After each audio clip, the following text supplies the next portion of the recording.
नमस्ते दोस्तों, मैं हिमालयन फेरिया स्वागत करती हूँ आप सभी का मेरे YouTube चैनल पर। दोस्तों, जैसे कि आप सभी जानते हैं कि जो वैक्सीनेशन का दौर है वो पूरे इंडिया में ज़ोरों शोरों से चला है।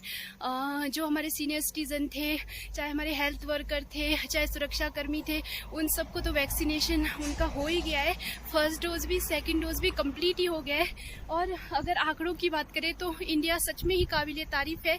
इंडिया का एक जो स्टेट है यूपी, वो भी इतनी सी स्ट्रेंथ रखता है जितनी कि मतलब एक कंट्री होती है उतनी, और फिर भी हमारे देश में, इतने बड़े देश में वैक्सीनेशन को संभव बनाया गया, ये अपने आप में बहुत बड़ी बात है। और अभी आप सभी जानते हैं संयुक्त राष्ट्र संघ के जो बैठक हुई उसमें भी बहुत ज़्यादा तारीफ हुई है भारत की इस वैक्सीनेशन को लेकर के। तो आप सभी जानते होंगे कि मैंने जो मेरा फर्स्ट डोज था वो गांव में लगाया था। आप सभी को दिखाया था कि गांव में हम सब कितने सारे लोग थे। हम गांव के ज़्यादातर हम यंग लोग ही बचे हुए थे, तो हम यंग लोग ही थे। हम लोगों ने फर्स्ट डोज लगाया था, अपना कंप्लीट किया था। मेरा एक्चुअल में जून में हुआ था फर्स्ट डोज, और सेकेंड डोज का अभी मेरा टाइम आ गया था 15 सितंबर से अक्टूबर तक मैं लगा सकती हूँ, 10 से 1 अक्टूबर के बीच में। तो आज जाके मुझे पता लगा कि यहाँ मेरे आस पड़ोस में, क्योंकि मुझे गाँव से काफ़ी आशा वर्कर का फ़ोन आ रहा था, और क्या बोलते हैं हेल्थ जो वर्कर है उनका भी फ़ोन आ रहा था। ये भी मुझे बहुत अच्छा लगा दोस्तों।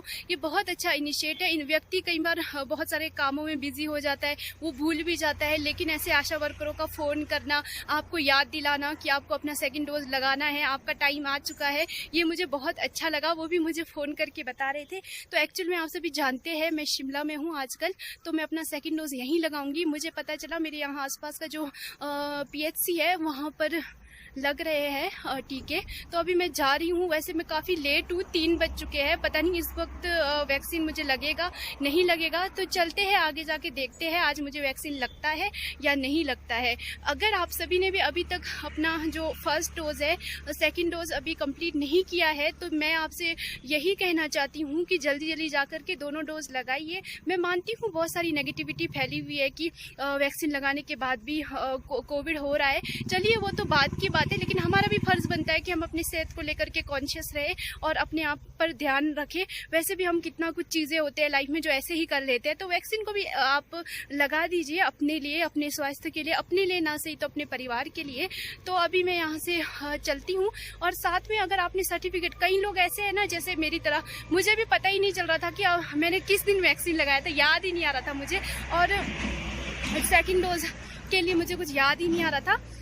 तो फिर इस वजह से मुझे काफ़ी प्रॉब्लम हो रहा था। तो मेरे को लगा कहाँ से करूँ मैं, तो जो कोविन जो government.in है वहाँ जाइए, वहाँ पे रजिस्ट्रेशन कीजिए। जो आपका रजिस्ट्रेशन फ़ोन नंबर है जिससे आपने पहले रजिस्ट्रेट करवाया था, उस नंबर को डालिए, और वहाँ से आपका पूरा बायोडाटा निकल जाएगा कि कब आपने वैक्सीन पहला डोज लगाया था और कब आपने सेकेंड डोज लगाना है। तो अभी मैं फटाफट यहाँ से चलती हूँ और आपको भी दिखाती हूँ।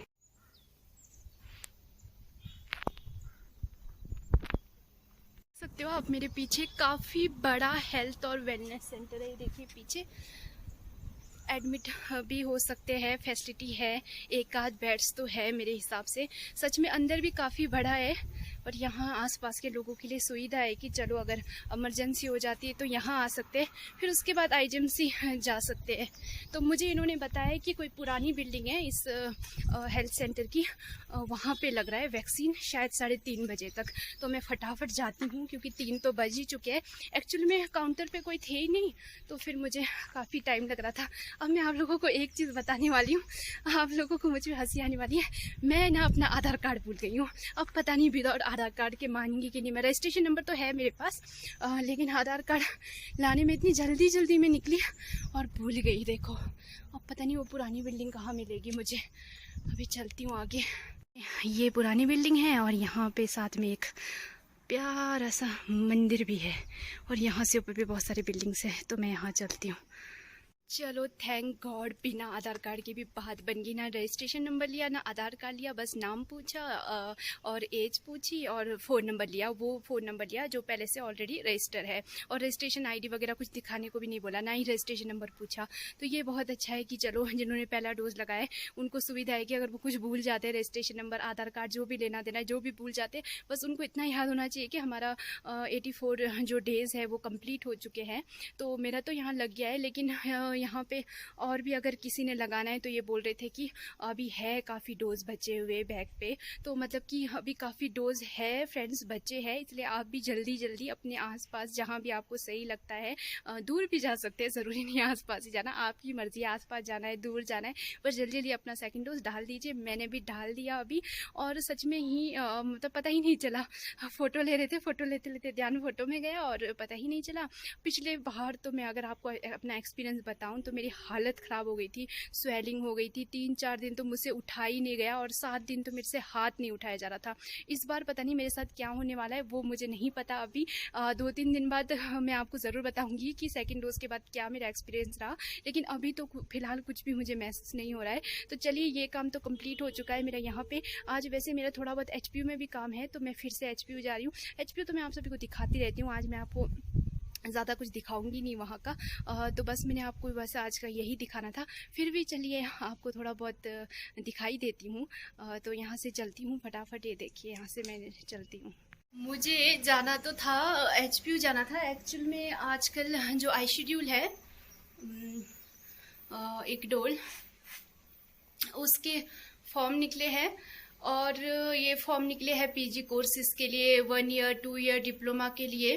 तो उसमें कुछ चीज़ें हैं जो मुझे पूछताछ करनी थी आप लोगों को बताने के लिए, क्योंकि अगर आप लोगों को मैं बताऊं मोटे तौर पे तो आप लोगों को बहुत सारी चीज़ें उसमें ऐसे कि समझ ही नहीं आ रही है। तो इसलिए मैं वहीं जा कर के पूरा अच्छे से जानना चाहती थी, और उसके बाद जा कर के मैंने आप सभी को बताना था कि ये फॉर्म निकले हैं, उसके लिए मैं जाना चाहती थी। लेकिन आप सभी को पता है, छाता लेके ना निकलो ना। पहले इतनी तेज धूप लगी थी, इतनी तेज धूप लगी थी, मुझे लगा जरूरत ही नहीं है छाता की, और मैं ऐसे ही निकल गई। और आपको मैं बाहर दिखाऊंगी ना, जो बारिश स्टार्ट हो गई है पता है, और यहाँ एक रेन शेल्टर मिला, मैं वहां बैठ गई हूँ। और आज तो जिस हिसाब से बारिश हो रही है, HPU जाना तो संभव नहीं है आज। तो आज पता नहीं मैं मुश्किल ही जा पाऊंगी कि नहीं जा पाऊंगी। अभी तो मैं यहाँ बैठी हूँ, और देखिए हल्की हल्की बारिश भी हो रही है, आपको दिखाती हूँ मैं। ये देखिए, ये देखिए, पता नहीं आपको तो कैमरे में दिख भी रहा होगा कि नहीं दिख रहा होगा, हो रही है पर हल्की हो रही है। तो अभी मुझे लगता है मैं यहाँ से चलती हूँ, हल्की हो रही है बारिश। वैसे मैं बस का वेट कर रही हूँ, बस में ही जाऊँगी वापस। तो देख सकते हैं आप, आज तो जाना सच में कैंसिल होने वाला है, लेकिन जब भी जाऊँगी और प्रॉपर पूछताछ करके आप सभी को भी बताऊँगी कि क्या क्या है, कौन कौन से सब्जेक्ट के फॉर्म निकले हुए, आप कब भर सकते हो, कब लास्ट डेट है। लास्ट डेट सबसे 30 अक्टूबर है, और भरने का डेट 27 तारीख पिछले कल से स्टार्ट हो गया था। तो अच्छे से पूछताछ करके मैं आपको भी बताऊँगी।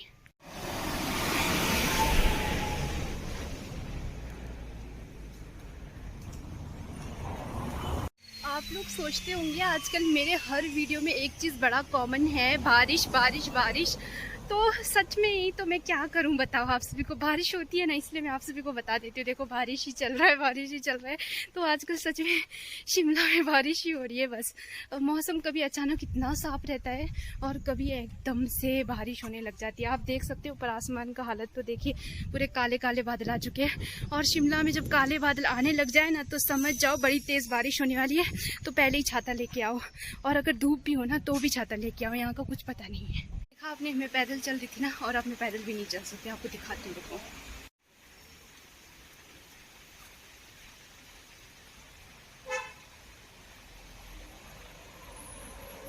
यहाँ की बारिश से डील करने के लिए, पता है यहाँ की बारिश की ना बड़ी दुश्मनी होती है पैरों के साथ। मैं आपको दिखाती हूँ, रुको। जूते पूरे गिल्ले हो गए, इसके लिए ना यहाँ की बारिश के लिए ऐसे जूते नहीं होने चाहिए। कि बारिश के लिए होने चाहिए लेदर के शूज़। लेदर के शूज़ के साथ साथ एक बड़ा सा छाता जो आपके पास हमेशा होना चाहिए। और आप सभी को एक बात बताना चाहती थी, मैं अपना सब्जी बाजी ले करके अब अपने रूम की तरफ जा रही हूँ। अगर शिमला में आपने बचत में रहना है, एक तो है ना यहाँ पे पैसे खर्च करने के लिए, तो यहाँ पे बहुत कुछ है। आप रूम भी महंगा रखो, हर चीज़ महंगा महंगा लेने लग जाओ, शॉपिंग भी महंगा करो, डेली नीड्स की चीज़ें भी महंगी महंगी, मतलब कि खासकर सब्जी वगैरह जो वो भी महंगी महंगी लेने लग जाओ। फिर से बारिश होने स्टार्ट हो गई यार, तो फिर इसलिए आपका ना जो बचत होगा ना वो बहुत आउट ऑफ, मतलब बहुत ज़्यादा हो जाएगा। अगर आप जॉब करते हो वो आपके लिए कोई बड़ी बात नहीं है, लेकिन अगर आप स्टूडेंट है फिर आपके लिए बहुत बड़ा सेप्पा हो सकता है। इसलिए ये होता है ना, हमेशा एक जो स्टूडेंट होता है उसके लिए हमेशा ये होता है कि बचत में चीज़ें करनी है। चाहे वो शिमला के अंदर रूम रखना है, चाहे वो मतलब कि यहाँ पे अगर आपको सब्जी लेनी है, कुछ भी हो बचत के अंदर करना है। तो वो बचत सच में ही, तो अपने आसपास ना, जब भी अगर आपने सब्जी वब्जी लेना है तो अपने आसपास देखो ज़रूर, जिस भी स्टेशन में आप रहते हैं वहाँ कोई ना कोई शॉप ऐसी पक्की होगी जहाँ पे आपको सस्ती सब्जियाँ मिल जाएगी। और उसके अलावा शिमला का जो सब्जी मंडी है वहाँ भी सब्जियाँ सस्ती मिलती है, लेकिन आप डेली मॉल रोड तो जा नहीं सकते हो, इसलिए अपने आसपास ही ऐसा शॉप ढूंढ लो। और रही बात किराने के सामान के लिए, छोटे मोटे सामान के लिए, तो एक ही दुकान से परमानेंट डील रखो, ताकि वो आपको मतलब कि थोड़ा बहुत, मतलब कि महीने 2 महीने में एक ही बार पैसे दे दो, या पहले सामान ले लो बाद में पैसे दो, या पहले पैसे दे दो बाद में सामान लो, ऐसा कुछ कर सकते हो। तीसरी चीज़ रूम रेंट ही यहाँ पे सबसे ज़्यादा महंगा पड़ता है शिमला में, और किराया भाड़ा। तो रूम ऐसी जगह लो कि जहाँ से आपका किराया भाड़ा भी मेंटेन हो सके और रूम रेंट भी आपका सस्ता रहे। तो अगर आप सभी शिमला में रूम्स कैसे ढूंढे, या रूम रेंट मतलब कि सस्ते रेंट वाले रूम कैसे मिले, अगर इस पे भी वीडियो चाहते हैं तो मुझे कमेंट करके ज़रूर बताना, मैं ज़रूर वीडियो बनाऊंगी। आज का व्लॉग इतना ही था दोस्तों, बहुत तेज़ बारिश हो रही है, मैं भी यहाँ से जाती हूँ। फिर मिलेंगे मेरे जीवन के नए किसी अगले हिस्से में, नए किसी किस्से में। तब तक बाय बाय, आप सभी अपना ध्यान रखना।